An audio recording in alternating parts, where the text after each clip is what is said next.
खुदा के कलाम में से खुरूज की किताब 12वां बाब और उसकी 3री आयत।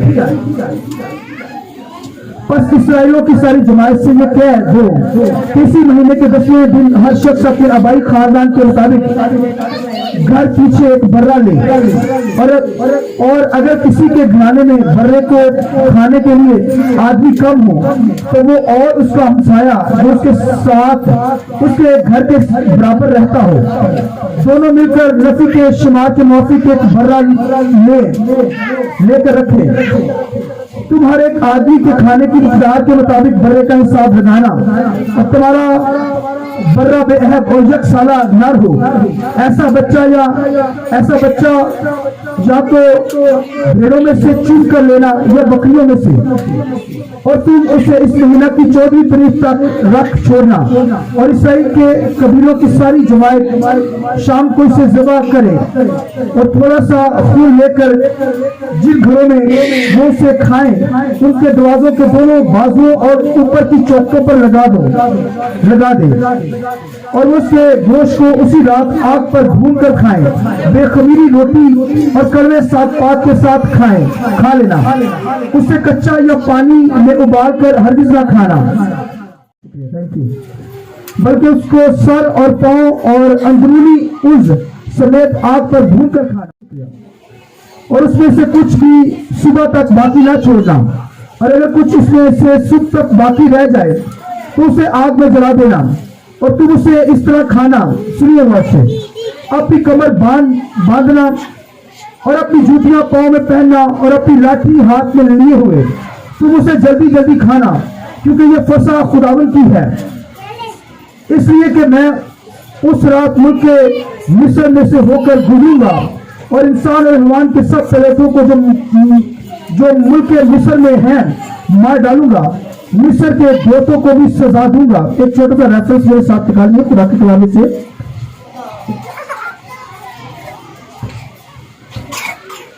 खुदा तेरा शुक्र, सही बात तेरा शुक्र। आइए एक हवाला मेरे साथ निकालिए 32 की जून 26 बाब उसकी 17वीं आयत। मत्ती 26 बाब उसकी 17वीं आयत। और इधर फिगर के पहले दिन शहीदों ने यीशु के पास आकर कहा, तू कहाँ चाहता है कि हम तेरे लिए फसह खाने की तैयारी करें? उसे कहा, शहर में फलां शख्स के पास जाकर उससे कहना, उस्ताद फरमाता है कि मेरा वक्त नजदीक है, मैं अपने शहीदों के साथ तेरे यहाँ ईद फसह करूंगा। और जैसा यीशु ने शहीदों को हुक्म दिया था उन्होंने वैसा ही किया, फसह तैयार किया। जब शाम हुई तो वो 12 शहीदों के साथ खाना खाने बैठा था और जब वो खा रहे थे तो उसने कहा, मैं तुमसे सच कहता हूँ तुम में से एक मुझे पकड़वाएगा। वो बहुत दिलगीर हुए और हर एक उससे कहने लगा, ऐ खुदावंद क्या मैं हूँ? उसने जवाब में कहा, जिसने मेरे साथ तबाक में हाथ डाला है वही मुझे पकड़वाएगा। इब्ने आदम तो जैसा उसके हाथ में लिखा है जाता ही है, लेकिन उस आदमी पर अफसोस जिसके वसीला से इब्ने आदम पकड़वाया जाता है। अगर वो आदमी पैदा ना होता तो उसके लिए अच्छा होता। खुदावंद के पाक कलाम के पढ़े सुने जाने पर खुदावंद की बरकत है। खुदा बोले हमें शुक्रिया सा बैठ जाए। आइए हम रूह कुदस को जोरदार तालियों के साथ वेलकम करेंगे। सुनिए, आज के दिन जो पूरी दुनिया के अंदर ये ईद फसह जो है वो इस बनी इसराइल के अंदर मनाई जाती थी और ये फसह की जो ईद होती थी इसके अंदर एक बर्रा लिया जाता था और वो बर्रा जो होता था वो उसको क्या किया जाता था? खुदावंद के कलाम में लिखा है एक बर्रा खुदा ने कहा लेना और फिर उसका खून जो है अपने घरों की चौखटों पर लगाना, क्योंकि जब 10 आफतें मुल्क के मिस्र के अंदर नाज़िल हुई तो ये 10वीं आफत पर खुदा ने बनी इसराइल से कहा कि मैं दुश्मन के परोठों को मार दूंगा, क्योंकि ये जो है मेरे साथ ही चलते। तो लिखा है बनी इसराइल को कहा गया कि तू एक बर्रा लेना और वो बर्रा जब लेगा तो फिर उससे क्या करना? उसको आग पर भून कर पकाना। तो उसे रोस्ट करके क्या करना है, रोस्ट करना। और फिर घर के अफराद अगर थोड़े हैं कि वो, तो फिर हमसाए को साथ लेकर नफी के मुताबिक क्या करना, उतना बर्रा लेना और फिर लेकर दरवाजा बंद कर लेना। सबसे पहले क्या करना, उसका खून लेकर अपने घरों की चौखटों पर, दोनों चौखटों पर लगा देना। और मौत का फरिश्ता आएगा तो वो जिन घरों के ऊपर चौखटों पर खून लगा होगा उन घरों को छोड़ता चला जाएगा, और वो जिनके घरों पर खून नहीं लगा होगा उन घरों के तलोठे मारे जाएंगे। और मैं आपको ये बात बताना चाहता हूँ, यीशु मसीह हमारा फसा का बर्रा, उसका लहू अगर हमारी जिंदगी पर लगा है तो मौत हमारा कुछ बिगाड़ नहीं सकती। Hallelujah, hallelujah. ये बर्रा बन गया है क्राइस्ट। ये फसा का जो बर्रा, ये तमाम कुर्बानियां जो मसीह यीशु में पूरी हुई है। पुराने हरनामे की जितनी कुर्बानियां थी वो यीशु मसीह का नक्श थी। जब भी कुर्बानी को देता, खून खुदा के सामने लाता, तो लिखा क्योंकि वो गुनाह करता था, खुदा मार देना चाहता है गुनाहगार को। खुदा की आंख गुनाहगार को नहीं दे सकती, वो तो फना कर देता था। कोई गुनाह की हालत में खुदा के जुर्म नहीं आता, मगर जब कोई कुर्बानी लाता, खून लाता, बर्रा सेवा करता, खून लाता, तो खुदा से क्यों माफ करता? क्योंकि उसे पता था कि मेरा बेटा दुनिया के अंदर आना है। आमीन। वो बर्रा बनकर दुनिया के अंदर आया। इसी तरह लिखा कि वो जो बर्रा होगा उसकी हड्डी ना तोड़ना। इसलिए यीशु मसीह के बारे में लिखा, जब वो कुर्बान हुआ क्रॉस के ऊपर तो उसकी कोई हड्डी नहीं तोड़ी गई, क्योंकि वो फसा का बर्रा बनकर दुनिया के अंदर आया। और लिखा इस गोश्त को 7 पात के साथ खाना, और फिर लिखा है कि उसे भून कर खाना, और अगर कोई गोश्त बच जाए तो उसे क्या करना, आग में जला देना, उसे रखना छोड़ना सुबह तक, उसे आग में जलाना। और अगर आप खुदा के कलाम में से देखें तो फिर आपको ये सारा हवाला जब मिलेगा। तो फिर लिखा कि इसे जल्दी जल्दी खाना, चलते चलते खाना, पाँव में जूतियां पहनी हो, हाथ में लाठी पकड़ी हो, फिर तुमने सफर करना, आगे मिस्र को छोड़ना है, जहन्नम को छोड़ना है, सफर करना है। इसी तरह आज दुनिया के अंदर फिर खुदा के कलाम में लिखा कि बेखमीरी रोटी के साथ उसे खाना। खमीर जो है वो गुनाह को जाहिर करता है। खमीर जो होता है वो क्या करता है, गुनाह को। कहा गया क्योंकि नामखतून आकर इसके अंदर शरीक ना हो। ये नामखतून होता है कि नापाक शख्स हो, वो पाक शख्स हो, अपने आप को पाक करके आए, फिर इस बर्रे को खाए।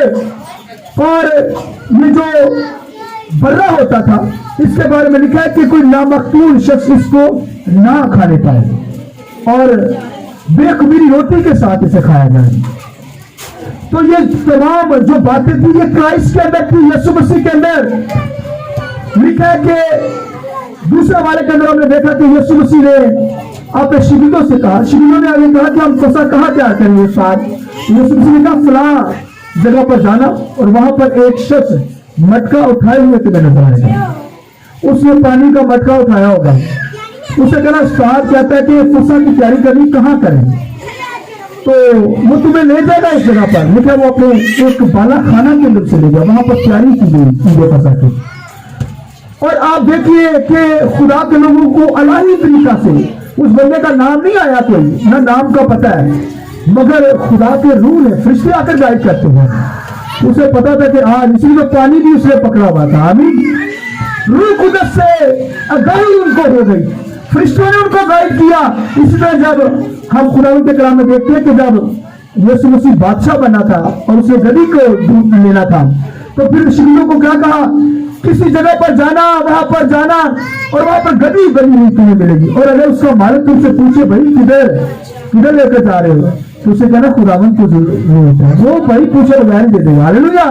आइए खुदावंद की जलाल की जरूरत है। ये अल्लाही तरीका से उन लोगों को भेंट हुई कलाम के जरिए से, यानी फरिश्तों ने आकर उनको गाइड किया ऐसे लोगों को, और फिर रूह कुदस ने उनको गाइड किया। ऐसे ऐसे लोग होते बड़े खामोश रह जाते हैं, खुदा को इस्तेमाल कर लेते हैं। हमें तो उन लोगों को इस्तेमाल किया गया, उसने अपना सारा घर ही खुदा की खिदमत में दे दिया। हालेलुया। वहां पर लिखा उन्होंने फसा की तैयारी की, और फिर यीशु मसीह वहां पर लिखा कि शिगिदों को लेकर 12 को वहां पर आ गया। हमें वहां पर लिखा कि जब फसा खा रहा था तो फिर लिखा है, हालांकि ये जो फसा की ईद की मनाई जाती थी, उसने असल में ईद फसा को खत्म कर फसा को शुरू करना था। इसलिए जब उसने रोटी ली तो उसने अपने शिगिदों को दी, उसने कहा ये रोटी दो, ये मेरा क्या है बोलिए, बदन है जो तुम्हारे लिए तोड़ा जाता है, ये मेरा बदन है, इसे खाओ तुम्हें जिंदगी आएगी। फिर खुदावंद के कलाम लिखे, उसने प्याला लिया, शिया लिया और उसने कहा ये पियो, आमीन, ये मेरा खून है, ये नए अहदनामा के अंदर क्या है, मेरा ब्लड है, तो तुम्हें जिंदगी होगी, इसे लो, इसे खाओ, इसे पियो, तुम्हें जिंदगी होगी। यानी अब उसने ये फसा को खत्म किया और अपना लॉस सफर यानी अपनी फसा को, शायरबानी को आज के दिन स्टार्ट किया। और जब स्टार्ट कर लिया, अब देखिए कितनी अजीम हमारा शख्सियत है यीशु मसीह। लिखा है अगर किसी से मोहब्बत होती थी तो फिर वो नवाला जो होता था ना, नवाला खोले जरूरत थी उस दौर के अंदर किसी शख्स से बहुत मोहब्बत की जाती थी ना, तो मोहब्बत का इजहार हर नहीं होना चाहिए और डाल देना। और ये सुनिए गौर से, किसी से मोहब्बत होती थी ना उस दौर के अंदर, तो वो रोटी का टुकड़ा लेकर उसके मुंह में डालते थे, और वो भी ऐसे ही खाली नहीं, तभी आपको होता था। आज गाली और थैंक यू, शुक्रिया, हमेशा वैसे आई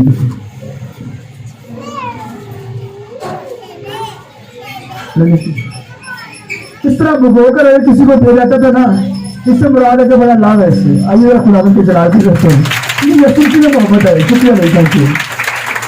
तो ये भुगोकर अगर देना, इसका मतलब है कि किसी से बहुत लव है और यीशु मसीह को दिलो गुर्दों को जानता है। आमीन। उसे पता था ये मुझे पकड़वाने को है, लालच आ गया इसे, पैसा इसकी जिंदगी के अंदर लालच बसा हुआ है, लिहाजा ये मुझे पकड़वाने के चक्कर में है। फिर दुश्मन से मोहब्बत देखी यीशु मसीह ने की है। आमीन। उसने लिखा भगोकर उसे नवाला दिया और कहने लगा तुम्हें से एक मुझे पकड़वाएगा। तो मूसा ने कहा क्या मैं हूं? यीशु मसीह ने तुमने खुद ही कह दिया, हालांकि शिगिर्द बातें कर रहे थे। फिर भी लिखा जब उसने शायरबानी के अंदर शरीक हुआ तो चुपके से भाग निकला और लिखा पकड़वाने वालों के पास चला गया, 30 सिक्कों के अंदर यीशु मसीह को उसने दे दिया। और निशानी ये बताए जिसके परेशानी को मैं चुनूं यही होगा इसे पकड़ लेना। अब देखिए, और लिखा जब पकड़ने के लिए आए तो पतरस ने क्या किया, तलवार निकाल कर उसके कान को उड़ा दिया सिपाही को। तो यीशु मसीह ने फौरन कान पकड़ा, उसके कान को दोबारा जोड़ दिया। Hallelujah, hallelujah. अब देखिए रोम की हुकूमत किस कदर जोर से मेरी सख्त थी, हालांकि सिपाहियों के पास इतना बड़ा मोजा हुआ है। यहाँ जब कान काटा गया तो यहाँ तो भाई खून के फुवारे निकलना शुरू हुए बंदे के। तो लिखा कान पकड़ने जैसे दोबारा जोड़ दिया। हालेलुया। फिर भी वो सख्त, फिर भी रेस्ट कर लिया यीशु मसीह को। तो आप देखिए खुदावंद के कलाम के अंदर लिखा है मोहब्बत, दुश्मन से मोहब्बत करना। और आज बड़ा मुश्किल होता है जिसने आपको दुख दिया हो, जिसने आपको गाली दी हो, जो आपके खिलाफ बोला हो, आप उससे मोहब्बत करें। बड़ी मुश्किल ये बात है। इसलिए लिखा है कि वो कुर्बानी का गोश्त तुम साग पात के साथ खाना, कड़वे साग पात के अंदर, तो ये मसाले ना पाएंगे, बड़ा टेस्टी ना बनाएंगे। साग पात जब कड़वा लगे थे, इससे बता दें कि कितना मुश्किल होता है कि जब कोई आपको दुख दे, आपको गालियां दे, आपके साथ बुरा रवैया करे, आपको मारे, आपके खिलाफ बोले, तो फिर भी आप उससे मोहब्बत करिए। क्राइस्ट ने करके दिखाया है। आमीन। हमें भी मोहब्बत करनी है क्योंकि हम उसका बदन लेते हैं, उसका खून पीते हैं। हमें जिंदगी है, हमें दूसरों से मोहब्बत करनी है। यीशु मसीह ने करके दिखाई है मोहब्बत। और फिर खुदावंद के कलाम में यीशु मसीह ने पानी लिया और कमर पर लिखा कपड़े चेंज किए और पटका लिखा बांध कर अपनी कमर से शिविर जब बैठे हुए थे, खाना खा लिया तो फौरन उनके पांव को धोना शुरू कर दिया। हालेलुया। शिविर से पहले ये बहस करने लगे हमें बड़ा कौन है, तो यीशु मसीह ने जान लिया। यीशु मसीह ने खुद ही अपना पानी लिया, कपड़ा लिया, बांधा कमर से और लिखा हर शिगिर्द के पांव धोने शुरू किए। और पतरस ने क्या कहा, मैं कब पीछे हाथ खींचिए, उसे पांव खींचिए। उसने कहा तू मेरे पांव कभी धोने नहीं पाएगा यीशु जी। और यीशु ने कहा भाई अगर तुम मेरे को पाँव नहीं धोएगा तो हिमाचल नहीं होगा। उसमें ऐसी बात है, उसने अगर ऐसी बात है तो फिर भाई पाँव ही क्या धोना है, तो मुझे साड़ी लगा दे। यीशु ने कहा जब मैं हाथ चुका उसे पाँव धोने की हाथ है। یعنی ایک بندہ راستباز ہو چکا ہے, یسوع کے لہو سے راستباز ہے, یسوع مسیح کو اس نے قبول کر لیا ہے, اور اگر کوئی خطا غلطی ہو گئی ہے تو پھر پاؤں دھو جاتے ہیں, نہایا نہیں جاتا. فار ایگزامپل اگر کوئی باتھ روم میں نہا کے آیا ہے تو پھر فوراً آیا تو اس کا پاؤں جو ہے مٹی میں لگ گیا ہے تو وہ دوبارہ دن نہ آئے گا, پاؤں دھوئے گا, وہ پاؤں دھوئے گا, سارا نہائے گا, نہا لے گا. وہ جتنا صرف گند ہے لگا وہ اسے کیا کرے گا, دھو دے گا. اسی طرح ایک ایماندار بلیور اگر اس کی زندگی کے اندر پاؤں دھونے سے یہ مراد نہیں کہ پانی لے کر تو ہم بھی پاؤں تو یسوع مسیح مانگے, نو ہم نہیں کر سکتے. تو سمجھیے اس بات کو, یہ ترتیب کو سمجھیے. پاؤں دھونے سے مراد اگر ایک راست باز شخص اگر ان کی زندگی کے اندر گناہ آ گیا ہے تو وہ معافی مانگے گا تو اس کو جلد بحال ہو جائے گا. یسوع مسیح کو پتا تھا کہ پترس سے انکار کرے گا میرا, اسے پاؤں دھونے کی ضرورت پڑے گی جب میں آسمانوں پر چلا جاؤں گا. اس لیے سوچا بھائی پاؤں دھوتے رہنا, ایک دوسرے کو کیا کرنا, پاؤں دھوتے رہنا, اس کو بھولنا یعنی معاف کرتے رہنا.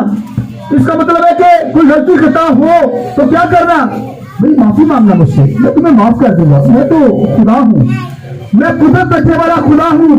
لہٰذا کہ پاؤں دھونے سے مراد یہ بھی ہے کہ بہت محبت خدا آپ سے کرتا ہے. پاؤں دھونے سے مراد یہ بھی ہے کہ اپنے آپ کو چھوٹا بنانا. اس لیے یسوع مسیح نے کہا جو اپنے آپ کو چھوٹا بناتا ہے آسمان کی بادشاہی میں بڑا ہو جائے گا, اور جو اپنے آپ کو بڑا بنائے گا آسمان کی بادشاہی میں چھوٹا کیا جائے گا. اس لیے بھائی بڑا بننا چاہتے ہیں تو پہلے چھوٹا بننا. آمین. آسمان کی بادشاہی کے اندر اگر بڑا بننا چاہتے ہیں تو اپنے کو چھوٹا کیجیے, اور جب چھوٹا کریں گے تو خدا آپ کو بڑا دے گا. آمین. لہٰذا آج کی عبادت جنہوں نے کی ہے یہ بڑی خاص عبادت ہے, اور یہ ہم عید فصح نہیں منا رہے, یہ ہم شاعربانی کی عید منا رہے ہیں. آمین. یہ شاعربانی کا جو جب بھی سفر کیا جاتا, بنی اسرائیل نے کیونکہ مصر کو چھوڑ کر سفر کرنا تھا تو انہوں نے پھر کیا کی, وہاں عید فصح منائی. اور پھر بائبل میں لکھا ہے انہوں نے بادشاہ نے بنی اسرائیل کو بڑے بادشاہ تو انہوں نے عید نہیں منائی عید فصح, کیونکہ زور دیتی تھی وہ. یسوع مسیح نے کہا کہ منانا کیونکہ یہ جانا ہے, وہ سارے گناہوں کو اٹھانا ہے. لہذا لکھا ہے پھر یسوع مسیح نے آ کر, وہ تو منا نہیں رہے تھے, یسوع مسیح نے آ کر منائی اور پھر اسے ختم کیا, اور پھر اپنی شاعربانی کو اسٹارٹ کیا کہ میں بڑھ رہا ہوں, میرے خون کو کیا کرنا, پینا, میرا بدن جو ہے وہ لینا, تمہیں زندگی ہوگی. اور پھر خدا کے کلام لکھا ہے اس طریقے سے. پھر پلوس رسول سنیے, پلوس رسول لکھا ہے کہ جب لکھا ہے اس نے مشنی سفر کرنا تھا, اسے وہ سفر کیے, خدمت کا کام کیا, تو لکھا ہے رات کا پہر تھا, وہاں پر ایک بالا خانہ تھا, وہاں پر قرآن چلا رہا تھا, رات کا بھائی 2 بج گئے ہیں. اب دیکھیے 1-2 بجے کا ٹائم ہو گیا, وہاں پر سارے کلام سن رہے ہیں. وہ بھائی اس نے سفر کرنا تھا, اور لکھا ہے اس رات لکھا ہے کہ ایک شخص وہاں سے کلام سنتا سنا اوپر سے گیلری سے گر گیا اور وہ مر گیا. پلوس رسول اٹھا, اس نے دعا کی تو وہ زندہ ہو گیا. Hallelujah hallelujah. پھر لکھا صبح 4 بجے پلوس رسول نے لکھا شاعربانی وہاں پر اسٹارٹ کی, اور مسیح کا بدن وہاں پر توڑا گیا اور خون جو ہے وہ لیا گیا. اور پھر لکھا ہے اس نے زور لے کر, حالانکہ ساری رات کلام سنا تھا, سویا نہیں, تو خدا کا زور لے کر اس نے مشنی سفر کیا اور پورے یورپ کو اس نے کلام سنایا, پورا یورپ بدل کر رکھ دیا. آمین. اس لیے مجھے آپ کو سفر کرنا ہے, پاؤں میں جوتیاں کسی ہوں, قدموں میں پٹکے بدے ہوں, تیاری کریں. دنیا کے اندر ہم بھائی مسافر ہیں, ہم نے آسمانوں پر جانا ہے, پاک شراکت کو لیں گے, زور حاصل کر کے شیطان کا مقابلہ کریں گے اور شیطان بھاگ جائے گا. آمین. یہ جو شاعربانی ہے, یہ یسوع کا لہو جو ہے یہ ہمیں زور دیتا ہے, اس کا بدن جو ہے ہمیں قوت دیتا ہے تاکہ ہم دنیا کے اندر زندگی بسر کر سکیں. آمین. اس لیے ہمیں اسے ٹکرانا نہیں ہے. کچھ لوگ لے ہی لے یسوع کا بدن, کچھ لوگ جو ہے وہ کیا کر رہے ہیں, یسوع مسیح کے خون کو رد کر رہے ہیں. یعنی وہ جب دعا کے اندر آتے ہیں تو وہ نہیں لیتے, حالانکہ ایماندار بلیور بپتسمہ بھی نہیں ہے, راستمزی کے اندر ہے, کیا کرجے نہیں لینا. اس کا مطلب یسوع کے لہو کو وہ کیا کر رہے ہیں, وہ رد کرتے, پاؤں کے نیچے روند رہے ہیں. اور بھائیو اگر کس کی ضرورت دنیا کے اندر کہ وہ اس یسوع کے لہو اور بدن کو روندے, یار وہ کیسی سزا پائے گا. اس کے لیے سزا بھائی بڑی خطرناک ہے, اس کے لیے معافی نہیں ہے دوبارہ. کوئی بندہ مسیح کے بدن کو روندے پاؤں کے نیچے, اس کی قدر بے قدری کرے, جب پیالہ سامنے سے گزر رہا ہے, پیالہ گزرے تو وہ لے ہی نہ, وہ وکالت کر دے, کہے کہ میں نے لینا ہی نہیں, اتنی ضرورت کسی کی. और भाइयों वो तो यहूदा से युवती को भी देखा, अल्लाह के लिखा, यीशु मसीह ने कहा तुम में यानी तुम में से सब पाक नहीं है। यहूदा से युवती क्योंकि नापाक था, क्योंकि उसके अंदर लालच था, मसीह को पकड़वाना चाहता था। जमायत में तो 12 शहीदों की जमायत में तो था, मगर अंदर लालच भरा हुआ था, नापाक हो गया था। हालांकि उसके सामने से भी प्याला गुजरा, उसके भी पांव धोए गए हैं। यीशु मसीह ने ये नहीं कहा नहीं, यीशु ने कहा ये ले, फिर आगे से गुजारा, उसने लिया, फिर लेना पड़ा। तो एक ईमानदार बिलीवर जो ये खुदावंद के साथ चलता है, यीशु मसीह के लहू को, बदन को रद्द कर दे, तो उसकी सजा आप देखिए क्या होगी। इसलिए भाई इस लहू को पामाल नहीं करना, उसके बदन को पामाल नहीं करना, इसे लेना है ताकि हम जोर पाए और दुनिया के अंदर क्या कर सके, जोर पाए, कुव्वत पाकर दुनिया के अंदर जिंदगी बसर कर सके, क्योंकि हमने आसमानों पर जाना है। इसलिए हमारी जिंदगी के अंदर ये जरूरत ना हो कि हम इसे रद्द करते हैं। लिखा कोई नापाक शख्स, ना मखतून शख्स इसमें शरीक ना हो। भाई क्यों गलतियां करते हैं? अगर गलती होगी तो पाँव धोए, माफी मांगिए खुदा से। और आज अगर किसी से कोई गलती है तो आज भी माफी मांग कर इसके अंदर शरीक हो, ताकि मसीह का बदन पामाल ना किया जाए, बेइज्जती ना की जाए यीशु मसीह के बदन की। इसलिए अपनी जिंदगी पे गौर करना, गौर करना कि कैसे चलते हैं। और अगर गुनाह है जिंदगी के अंदर तो माफी मांगे, पाँव धोए और इसके अंदर शरीक हो और मसीह के नाम को जला दे। आमीन। आइए अपने सर को झुकाएं, आंखें बंद करें।